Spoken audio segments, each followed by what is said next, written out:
તો ચાલો મિત્રો, હવે આપણે જાણીએ કે શનિ જયંતિ ક્યારે છે। તો હિન્દુ કેલેન્ડર મુજબ ચૈત્ર અમાસ 7 મેના રોજ સવારે 11:40 વાગ્યે શરૂ થઈ રહી છે, જે 8 મેના રોજ સવારે 8:51 વાગ્યે સમાપ્ત થશે। આવી સ્થિતિમાં ચૈત્ર મહિનાની શનિ જયંતિ 7 મે 2024ના રોજ ઉજવવામાં આવશે। હવે વાત કરીએ શુભ સમયની, તો હિન્દુ કેલેન્ડર મુજબ શનિ જયંતિનો શુભ સમય 7 મેના રોજ 5:20 થી લઈને 7:01 સુધીનો છે। શનિ જયંતિના દિવસે ભગવાન શનિની વિધિવત રીતે પૂજા કરવાની સાથે વ્રત રાખવાની પણ પરંપરા છે। જો કોઈ વ્યક્તિની કુંડળીમાં શનિ દોષ હોય અથવા શનિની સ્થિતિ નબળી હોય તો શનિ જયંતિના દિવસે વ્રત રાખવું જોઈએ અને સરસવનું તેલ, કાળા તલ, વાદળી ફૂલ, શમીના પાન વગેરે અર્પણ કરવા જોઈએ। આનાથી શુભ ફળ મળે છે। શનિ જયંતિના દિવસે રોજના કામમાંથી નિવૃત્ત થઈને સ્નાન કરવું, ત્યારબાદ વાદળી વસ્ત્રો પહેરી શનિ મંદિરમાં જાઓ। તેની સાથે સરસવના તેલ સિવાય શમીના પાન, અપરાજિતાના વાદળી ફૂલ વગેરે શનિદેવને અર્પણ કરો। આ પછી વિધિવત આરતી કરો। ધ્યાન રાખો કે પૂજાપાઠ આરતી કરતી વખતે શનિદેવની આંખોમાં ન જોવું।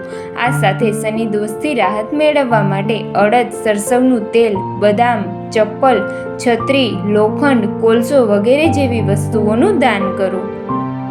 શનિ જયંતિ વર્ષમાં 2 વાર ઉજવવામાં આવે છે। કેટલાક રાજ્યોમાં શનિ જયંતિ ચૈત્ર અમાસ પર ઉજવવામાં આવે છે, તો કેટલાક રાજ્યોમાં શનિ જયંતિ વૈશાખ મહિનાની અમાસ ઉપર ઉજવવામાં આવે છે। આ વર્ષે ચૈત્ર અમાસ 8 મે અને વૈશાખ અમાસ 6 જૂને છે, તેથી શનિ જયંતિ આ 2 દિવસે ઉજવવામાં આવશે। શનિ જયંતિના દિવસે કોઈ પણ પ્રકારની ભૂલ કરવી જોઈએ નહીં તો શનિ ક્રોધિત થઈ શકે છે। શનિની નારાજગીના કારણે આર્થિક નુકસાન, શારીરિક અને માનસિક પીડા, પ્રગતિમાં અડચણ સહિત અનેક પ્રકારની સમસ્યાઓ સર્જાઈ શકે છે। શનિની નારાજગીથી બચવા માટે આપણે કઈ ભૂલો ન કરવી જોઈએ એ હવે આપણે જાણીશું। શનિદેવની પૂજામાં તાંબાના વાસણનો ઉપયોગ ક્યારેય ન કરવો। તાંબાનો સંબંધ સૂર્ય સાથે છે અને સૂર્ય અને શનિ વચ્ચે શત્રુતા છે। શનિદેવના પિતા સૂર્યદેવ છે, પરંતુ તેઓ તેમના અંતિમ શત્રુ છે, તેથી શનિદેવની પૂજામાં તાંબાના વાસણનો ઉપયોગ કરવામાં આવે તો તે ગુસ્સે થઈ જાય છે। શનિની દ્રષ્ટિથી હંમેશા બચવું જોઈએ, એટલા માટે શનિદેવની પૂજા કરતી વખતે ક્યારે પણ મૂર્તિની સામે ન ઊભા રહો અને તેમની આંખોમાં પણ ન જુઓ, તેના બદલે મૂર્તિથી થોડે દૂર ઊભા રહો। શનિદેવની પૂજા કરતી વખતે તમારું મુખ હંમેશા પશ્ચિમ તરફ રાખવું। શનિ જયંતિના દિવસે મીઠું, લોખંડ, તેલ જેવી વસ્તુઓ ક્યારેય ન ખરીદો। જો તમે આ વસ્તુનું દાન કરવા માંગતા હોય તો તેને 1 દિવસ અગાઉથી ખરીદી શકો છો। શનિ જયંતિના દિવસે શનિ સંબંધિત વસ્તુઓ ઘરે લાવવાની ભૂલ પણ ન કરો, નહીં તો તમારું જીવન મુસીબતોથી ભરાઈ શકે છે।